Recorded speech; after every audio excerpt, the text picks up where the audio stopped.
Le mois de Ramadan, donc comme nous le savons tous, c'est un mois béni, comme Allah subhanahu wa ta'ala l'a qualifié dans le Coran.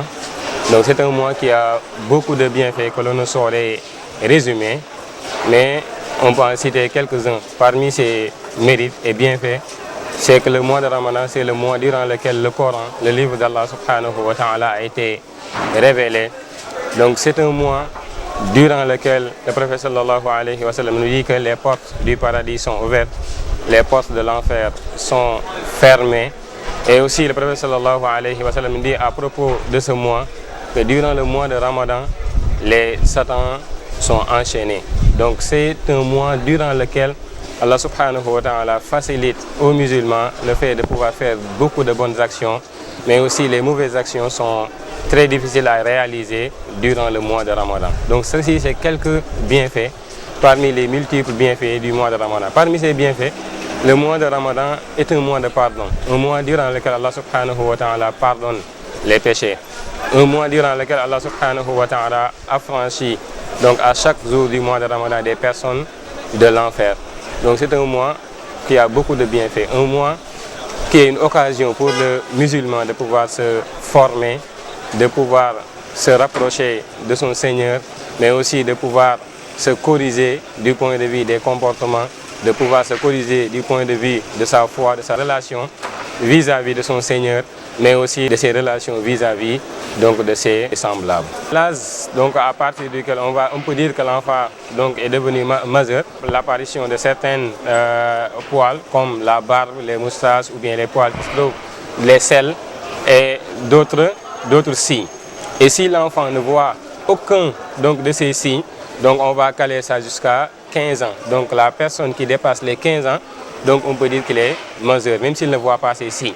Mais s'il voit ces signes, si elle voit ces signes, donc avant les 15 ans, donc c'est à partir du moment où elle commence à voir les signes, donc elle est devenue majeure. Donc si c'est pour la femme, donc c'est au moment où donc son corps donc commence à se déformer, donc l'apparition donc de certains signes, ou bien lorsque la femme commence à voir donc les règles, donc ça, donc c'est le signe donc le plus apparent donc pour les femmes. Donc c'est des signes.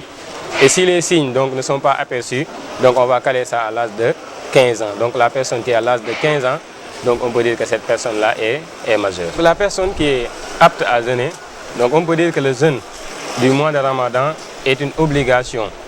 Donc pour tout musulman qui est majeur et qui n'a pas d'empêchement. Et les empêchements, soit donc c'est la maladie, donc la personne qui est malade, de telle sorte qu'il ne peut pas jeûner, lui il a un empêchement. Ou bien la personne qui est en voyage, lui il a un empêchement, il a le soir, soit il peut jeûner ou bien il peut ne pas jeûner, ou bien la femme qui est en période de règles, ou bien en période de lochi. Donc pour ces catégories de personnes-là, donc ces personnes-là ont des empêchements pour pouvoir jeûner. Mais on peut retenir que pour tout musulman qui est doué donc de raison, c'est-à-dire qui n'est pas un malade mental et qui n'a pas d'empêchement, donc pour ce musulman-là, il a l'obligation de jeûner. Le fidèle doit profiter pour pouvoir faire beaucoup de bonnes actions. Donc, et on sait que la personne n'a pas beaucoup de temps dans sa vie. Donc c'est une occasion durant laquelle la personne doit profiter.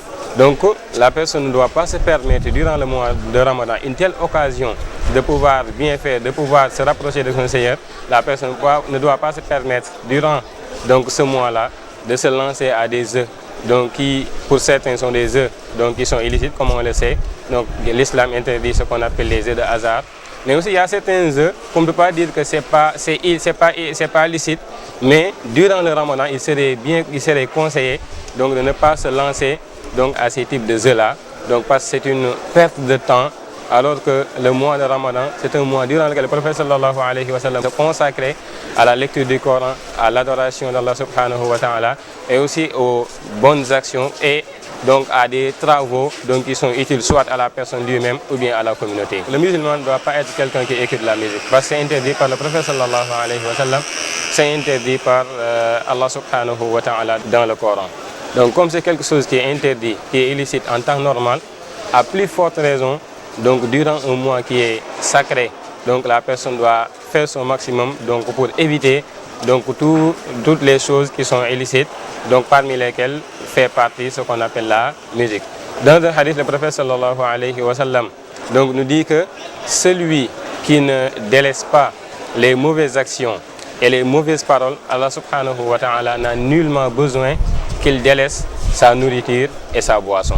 Donc ça montre que celui qui écoute donc, la musique pendant le mois de Ramadan, ses péchés sont plus graves donc, que celui qui écoute la musique durant un autre mois.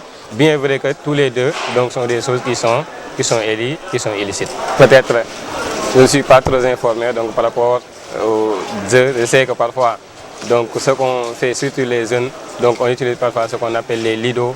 Parfois, on va au niveau de la place pour se dire que, donc, pour échapper aux jeunes, donc parfois aussi il y a des gens qui utilisent ce qu'on appelle les jeux de hasard comme les PMI, les lonanges, tout ça. Donc, toutes ces choses-là sont des choses que le musulman doit délaisser donc, durant ce mois de Ramadan-là. Le prophète sallallahu alayhi wa sallam disait que la religion donc, de l'islam est basée sur 5 piliers. Parmi ces piliers, il cite le fait d'attester qu'il y a des divinités en dehors d'Allah et que le Muhammad sallallahu alayhi wa sallam est son messager. Il cite la prière et en troisième position, il cite la zakat. En quatrième position, il cite le jeûne du mois de Ramadan. Donc, le jeûne du mois de Ramadan est un pilier donc, de la religion islamique. Donc, celui qui délaisse le jeûne du mois de Ramadan, il sache donc il a délaissé un des piliers donc de l'islam. Et ça, c'est un grave donc, péché. Donc, un musulman donc, ne doit pas s'aventurer à commettre. Le fidèle, durant le Ramadan, a mieux à faire donc, à se divertir donc, avec des séries. À plus forte raison que si dans ces séries-là, il y a des choses donc, qui sont illicites, des choses que le musulman ne devait même pas regarder en temps normal, comme des personnes qui s'embrassent, ou bien même ce qui est le plus récurrent durant le mois de Ramadan, donc des personnes donc, qui se permettent donc, d'apparaître au niveau de la télé pour jouer avec la religion de l'islam, pour jouer avec le jeûne parfois, pour jouer avec le Coran, pour jouer avec donc, la prière. Et ça, donc, ça fait partie des plus grands péchés. Le fait de se moquer de la religion de l'islam. Parce qu'Allah subhanahu wa ta'ala, lui, donc, il ne joue pas avec sa religion. La personne donc, qui veut jouer peut se permettre de jouer avec toutes les choses sauf la religion de l'islam. Car Allah subhanahu wa ta'ala nous dit وَمَنْ يُعَزِّمْ شَعَائِرَ اللَّهِ فَإِنَّهَا مِنْ وَمَنْ يُعَزِّمْ حُرُمَاتِ اللَّهِ فَإِنَّهَا مِنْ تَقْوَى الْقُلُوبِ. Il dit celui donc, qui respecte donc, les emblèmes d'Allah subhanahu wa ta'ala, ceci fait partie de la crainte révérentielle d'Allah subhanahu wa ta'ala. Donc la personne donc, ne doit pas s'aventurer durant le mois de Ramadan à regarder certaines séries, même si ce sont des séries qui sont licites, où il n'y a pas quelque chose qui est interdit, c'est une perte de temps et la personne a mieux à faire. Donc à plus forte raison, si donc, dans ces séries il y a des choses donc, qui sont illicites. Donc là-bas, on ne va pas parler de la validité donc, du jeûne ou non. Parce que donc, le jeûne qui est valide, donc celui qui a jeûné, qui a respecté donc, ce qu'on appelle les piliers du jeûne, et il a évité tout ce qui annule le jeûne. Donc c'est-à-dire le fait de manger, le fait de boire, le fait de faire des rapports sexuels, le fait de vomir de manière volontaire et d'autres choses que les savants ont citées. Celui qui respecte ces choses-là, on va dire que son jeûne est valide. Du point de vue scientifique, on dit que son jeûne est valide. Maintenant, si c'est accepté ou non, donc c'est ça la question. L'habillement donc, de la femme, c'est quelque chose donc, auquel le Coran et le prophète sallallahu alayhi wa sallam ont donné une importance donc, capitale, donc des règles que la femme doit respecter en temps normal, surtout durant le mois de Ramadan. Dans le Coran, en parlant de l'obligation donc, du jeûne, il dit celui qui est malade ou bien en voyage, c'est-à-dire celui qui a un empêchement pour pouvoir jeûner, donc il peut rembourser son jeûne durant le mois de Ramadan et payer donc, et rembourser ce jeûne-là donc, dans d'autres jours. Mais la personne doit savoir que donc, là-bas, ce qu'il doit faire, ces jours qu'il doit rembourser, il ne doit pas attendre jusqu'au mois de Ramadan pour pouvoir rembourser ça. Donc si la personne retarde donc, ces remboursements-là jusqu'à l'avènement d'un autre mois de Ramadan, donc que cette personne-là sache qu'il a commis une faute. Il ne devait pas faire cela. Maintenant, le fait que la personne l'ait déjà fait, donc c'est une faute, cette personne-là doit se repentir et demander pardon à Allah subhanahu wa ta'ala et savoir qu'elle a fait quelque chose qu'elle ne devait pas faire.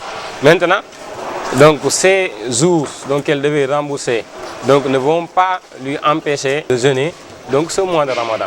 Mais après le mois de Ramadan, donc ces jours-là qu'elle devait rembourser, elle doit donc les rembourser après le mois de Ramadan. Et les savants disent que en guise de punition, on va dire à cette personne-là, donc qu'elle va rembourser donc ce jour-là, mais aussi donner quelque chose à manger, ce qu'on appelle le fidya, donc à un pour chaque jour qu'il doit rembourser en guise de punition pour avoir retardé ce jeûne-là. Mais ça ne va pas empêcher donc à la personne de pouvoir jeûner ce Ramadan.